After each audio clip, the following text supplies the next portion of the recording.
¿Qué tal? ¿Cómo les va? Estamos en Hablamos de la vida misma y esta vez con un tema muy pero muy especial, muy particular. Estamos con Cristian Delera, director de Cucay Chaco, y a él le vamos a consultar sobre todo lo que usted, al igual que yo, no sabe. Hoy nos vamos a enterar a través del doctor. Doctor, muy buenos días, gracias por recibirnos. No, gracias a ustedes y gracias por el acompañamiento y esta oportunidad de poder llegar a nuestro público. El tema de este programa es la importancia de donar órganos. Y sobre ese tema queremos hablar con usted, cómo es el procedimiento, la espera, el proceso que se debe esperar. Bueno, el Cucay Chaco es una dependencia del Ministerio de Salud Pública, que a su vez trabaja en red con nuestro otro jefe nacional, que es el INCUCAY, que tenemos como función coordinar todo lo que significa la gestión de pacientes en lista de espera y todo lo que es la coordinación de la donación y el trasplante tanto de órganos, tejidos, como de médula ósea. La médula ósea es una competencia también del INCUCAY. Cuando uno habla de Cucay siempre relaciona el hecho de ver una conservadora con un equipo de médicos que están trasladando un órgano, y en ese órgano nosotros siempre recalcamos que ahí va una vida, porque del otro lado hay una persona que se encuentra en una lista de espera, muchos esperando por muchos años, con todo lo que implica ser enfermo durante mucho tiempo, y muchas veces no son enfermedades fáciles de sobrellevar. Para que uno se haga una idea, de 1982, es una persona Argentina que está 3 veces recupera a la las Islas semana Malvinas. durante 3 o 4 Un grupo horas, de jóvenes adolescentes que prestaban el servicio militar obligatorio iniciaban su camino a la gloria. La diálisis Nuestra peritoneal productora es prácticamente salió a buscar 24 horas testimonios de los verdaderos protagonistas y empezamos a recorrer después, parte por otro lado, del están los nordeste pacientes que se argentino. encuentran en emergencia. Así llegamos Que esas son inicialmente personas en las a cuales la su ciudad vida de Formosa, depende de que en horas distante a llegue 173 ese kilómetros de famoso llamado, resistencia, que 2 horas lamentablemente 15 hay minutos veces que no llega, de nuestros estudios, y afortunadamente donde dialogamos intentamos con nuestros y queridos trabajamos para que héroes. llegue cada vez más a más personas. ¿Cómo es el proceso? Cuando llega un determinado paciente, seguramente viene con todo el diagnóstico brindado por su médico de cabecera, por los especialistas. ¿Cómo es desde su llegada al Cucay? Nosotros trabajamos siempre articuladamente con el sistema sanitario, ya sea público o privado, de toda la provincia. Hay que recordar de que todos nuestros donantes en algún momento fueron pacientes graves, o sea, fueron pacientes con una lesión cerebral grave que durante un periodo preestablecido los médicos de cabecera, no el Cucay, sino los médicos de cabecera, hicieron lo imposible para sacarlo adelante. Obviamente la magnitud de la lesión, la gravedad, hace de que lo que era un paciente grave en un momento se transforme en una persona irreversible, con una sospecha de muerte cerebral.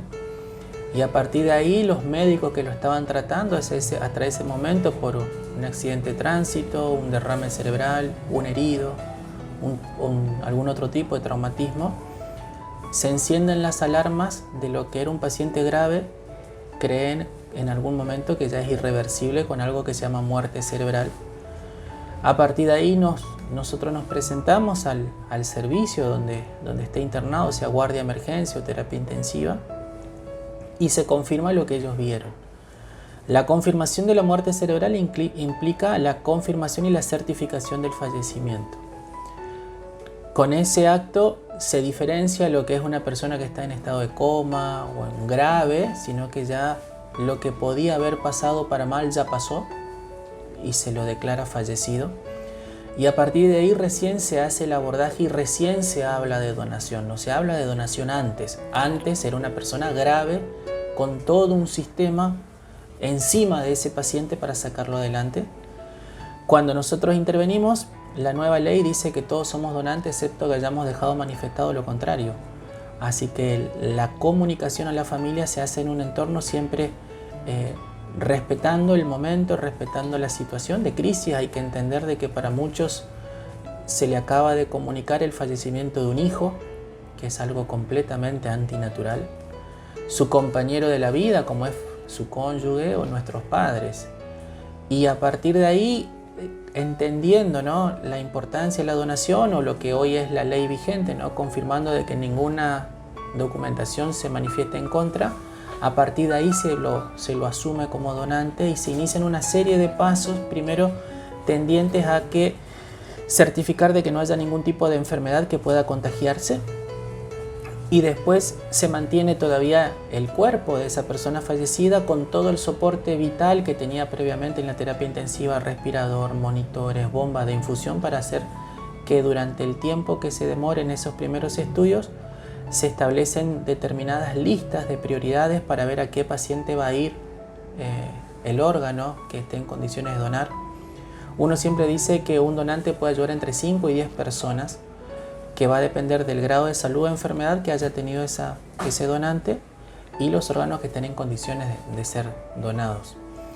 Para eso hay una legislación en la que dice que todos tenemos la misma posibilidad de recibir un órgano, todos tenemos el mismo derecho de formar parte de una lista de espera, y el órgano siempre va a ser primero para el más compatible, el más grave y el más joven. ¿Están en una lista de espera entonces? Sí, desde el momento que uno establece determinados criterios, grupos sanguíneos y un montón de otras cuestiones, se aparece una lista de espera con un orden de prioridad, y a partir de ahí se empiezan a llamar al primero, al segundo, al tercero. Cada paciente en lista de espera tiene la misma posibilidad de trasplantarse con cualquier donante que sea compatible. Obviamente siempre va a haber alguien que va a tener un tipo de prioridad distinta, o porque está más grave, o porque es más joven, o porque entró antes en lista de espera. O sea, son determinados, pongámosle, puntajes. En el caso de los pacientes en lista de espera en emergencia nacional, como puede ser pulmón, corazón o hígado, la prioridad está dada por un cálculo de cuánto riesgo de muerte tiene más alto que otro. Entonces siempre va a tener prioridad el más grave. Y uno, cuando habla de emergencia cardíaca, por ejemplo, es una persona que, si el órgano no aparece en las próximas horas, fallece. En el caso de accidentes, veníamos a la entrevista y nos encontramos con un accidente fatal. En ese caso, ¿es necesario que sea inmediato de llevar el cuerpo? ¿Sería para que todavía sirvan los órganos? Existen dos tipos de donación. La donación en muerte cerebral, en la cual es una persona fallecida que alcanzó a llegar a una terapia intensiva, una guardia de emergencia, se lo alcanzó a conectar, el corazón todavía no se detuvo, por eso es que está fallecido con el corazón artificialmente moviéndose. Y después está la muerte, la donación de tejidos, como puede ser córneas, en paro cardíaco. Entonces, cuando por ejemplo nos dicen hubo un fallecido en la vía pública, en la ruta, un accidente, ¿pudo haber sido donante? Sí y no. No pudo haber sido donante de órganos, en la cual necesitamos que haya llegado una terapia con un respirador y con latido, como es corazón, riñón, intestino, páncreas, pulmones. Podría haber sido de tejidos de córneas, si es que la córnea fue debidamente ocluida en el momento del accidente, si se lo mantuvo en un lugar refrigerado, y si no hay una instancia judicial que por ahí demore la extracción antes de las 6 horas de la córnea. Entonces muchas veces hace que operativamente sea difícil ese tipo de lesión, y más cuando uno habla de córnea, uno siempre hace el ejemplo, uno parpadea, ¿cuánto tiempo aguantaríamos sin parpadear? Y al rato ya nos empieza a arder. ¿Por qué? Porque la córnea se reseca, y como tiene terminales nerviosas, hace que nos avise que tenemos que parpadear. Entonces, una persona que por ahí está fallecida en la vía pública y no quedó ocluida la córnea, a los pocos minutos ya se lastima y no lo hace viable. O sea, hay determinados pasos que tendrían que ocurrir. No significa que sea imposible, claro, pero por lo menos que tendría que ocurrir. Ahora, con respecto a la médula ósea, no es necesario, eso lo podemos hacer todos, podemos donar sangre, ¿no? Sí, uno se puede inscribir en el registro de donantes de médula ósea, que es un registro nacional que se comparte con una gran base de datos en el mundo. Uno lo hace en vida y lo que pretende es tratar de encontrarle un tratamiento, como es el trasplante de médula, a personas que tienen patologías graves, como puede ser una leucemia o un linfoma, y que lamentablemente no encuentran un familiar compatible. Hoy la estadística dice que es 1 en 1.000.000 la posibilidad de encontrar un compatible en el mundo. Entonces, cuanto más chaqueños y más argentinos tengamos inscriptos en el registro, más posibilidades de trasplantar argentinos y chaqueños vamos a tener. En el caso de últimos de los operativos que estuvo realizando Cucay Chaco, algunos que ha costado más por los trámites burocráticos. Todos los operativos son especiales y todos los operativos son distintos.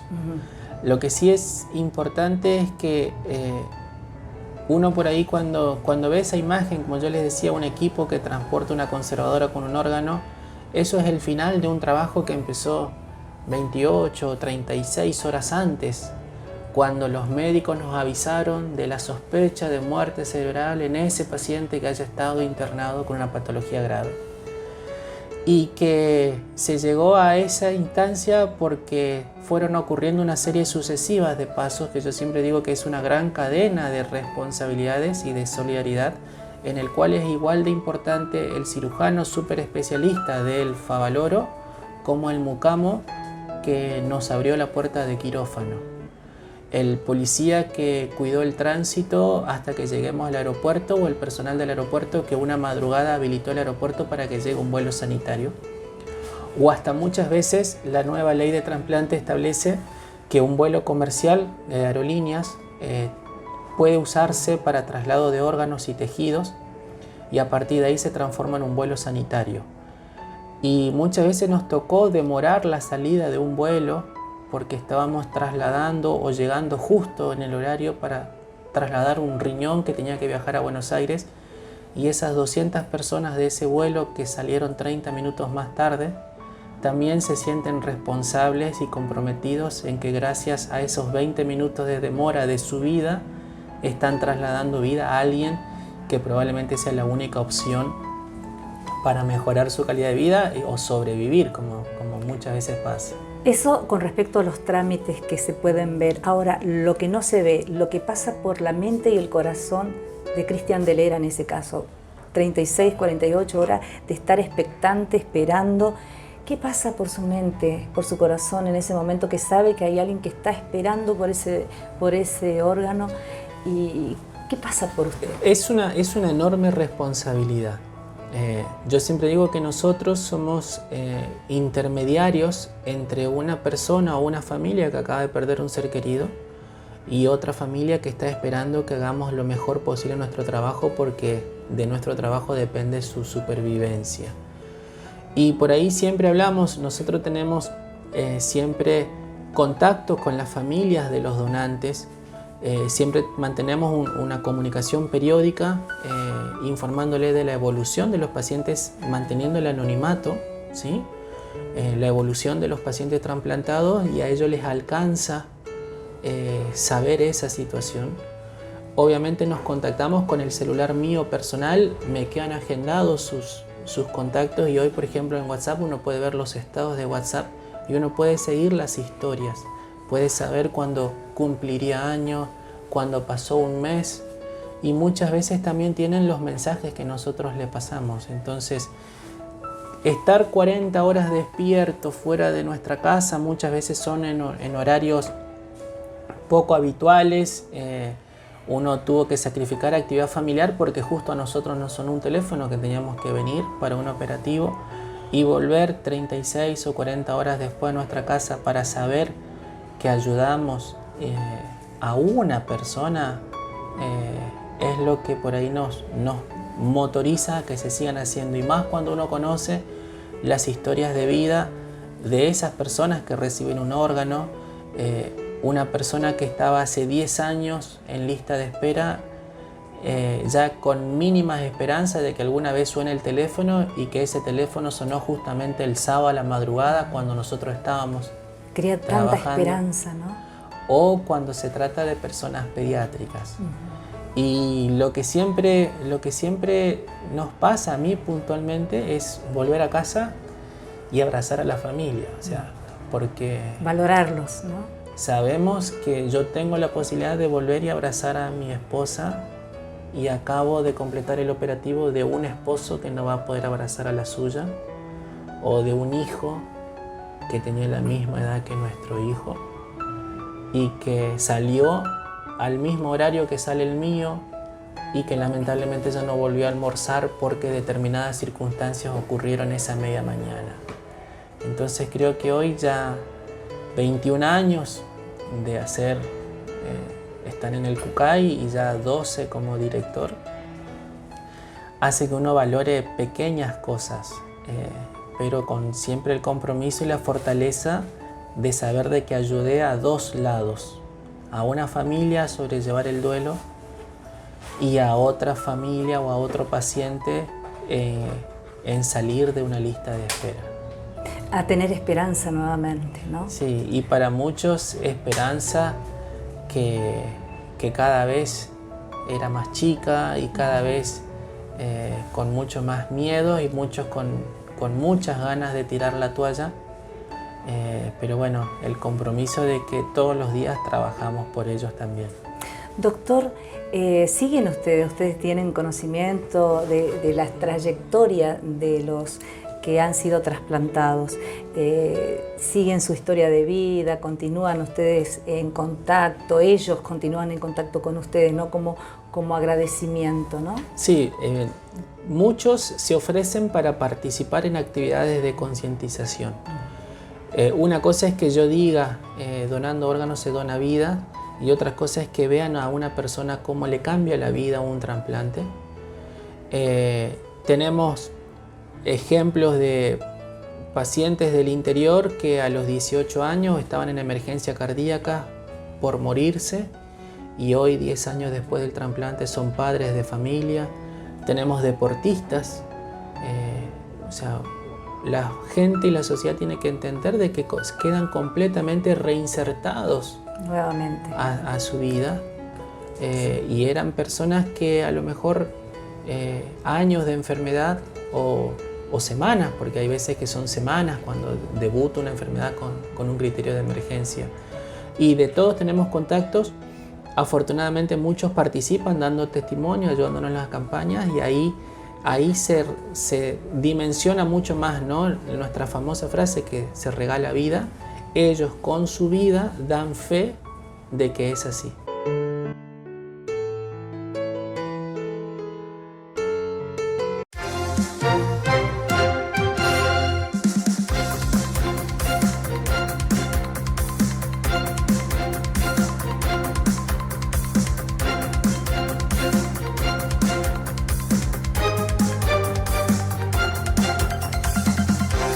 Actualidad, locales, nacionales, interior, espectáculos, deportes, policiales, www.noticiasdata.com.ar.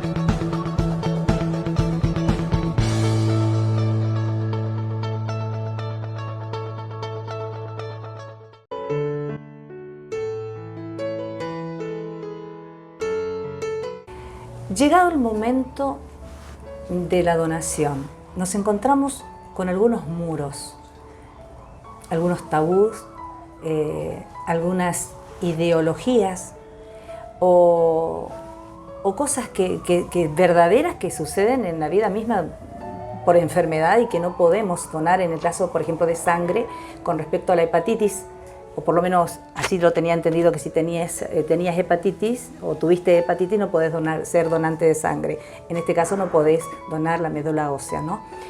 Así como esto, cuéntenos un poquito, ¿con qué nos encontramos? Bueno, puntualmente creo que en cuanto a tabúes, creo que como sociedad hemos avanzado muchísimo. Si todos nos ponemos a pensar qué pensábamos de la donación de órganos hace 20 años, creo que corregimos muchas de las cosas que pensábamos que existía atrás de esto, esos famosos mitos de que había una camioneta, que la gente en los hospitales estábamos esperando que lleguen pacientes jóvenes para sacarle los órganos.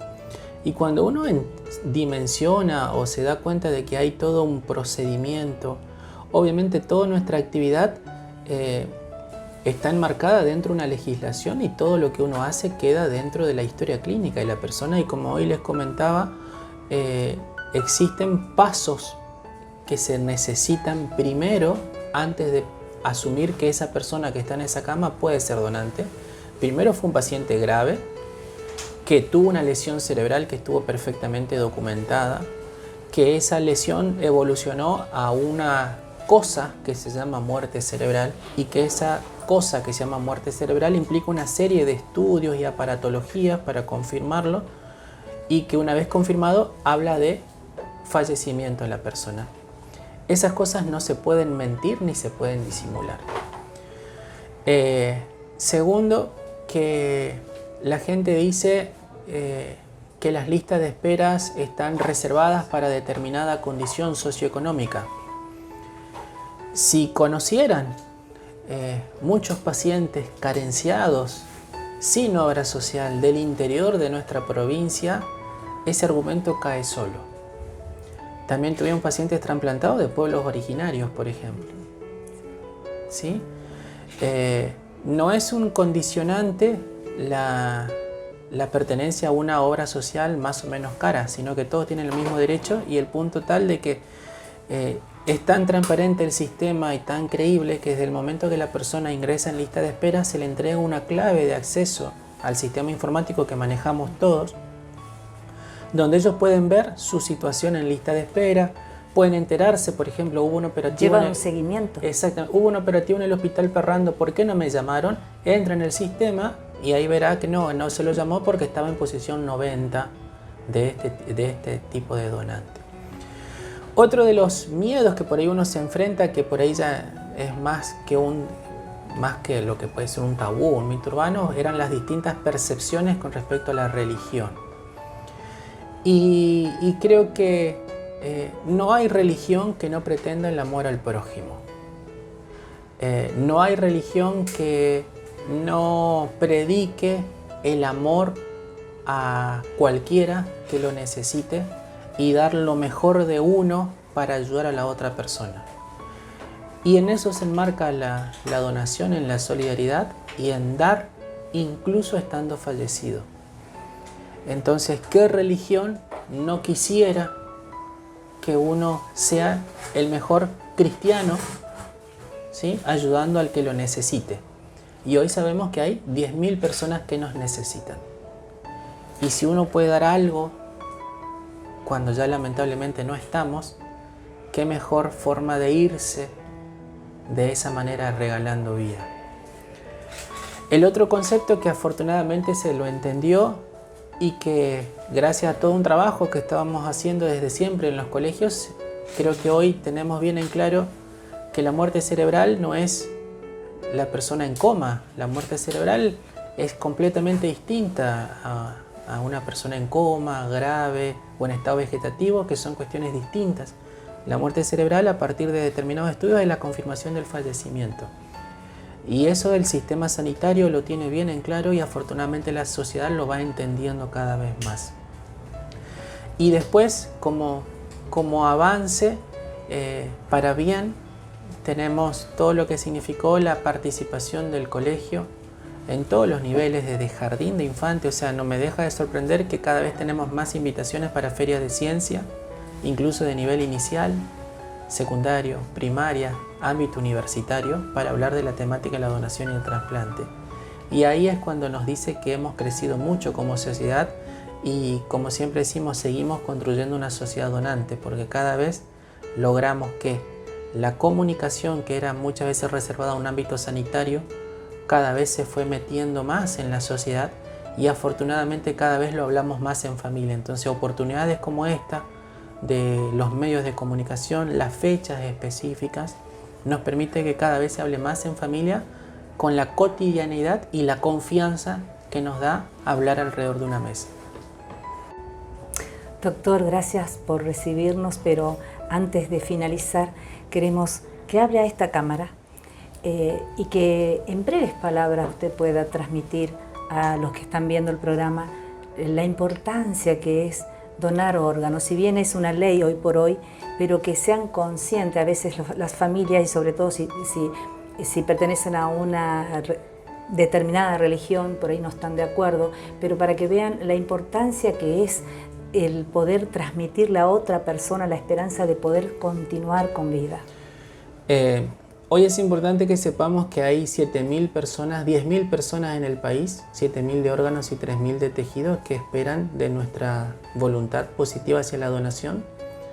Son personas que desean de que haya una sociedad convencida y por sobre todas las cosas solidaria. Todos tenemos que entender que la nueva ley de trasplante dice que todos somos donantes, excepto que hayamos dejado manifestado lo contrario, y que conociendo las historias de vida de ellos trasplantados nos va a permitir tener el mejor convencimiento de que la donación es importante. Una persona que es donante puede ayudar entre 5 y 10 personas, así que son 5 o 10 nuevas esperanzas que surgen a partir de un sí. Decir que sí a la donación es decir que sí a la vida, y si todos nos jactamos de ser una sociedad solidaria y amante del prójimo, la donación de órganos está incluida dentro de esto, así que nadie podría decir que no a ayudar a una persona que está necesitando. Doctor Cristian Delera, muchísimas gracias. Gracias a ustedes. Hasta aquí lo acompañamos en Hablamos de la Vida Misma.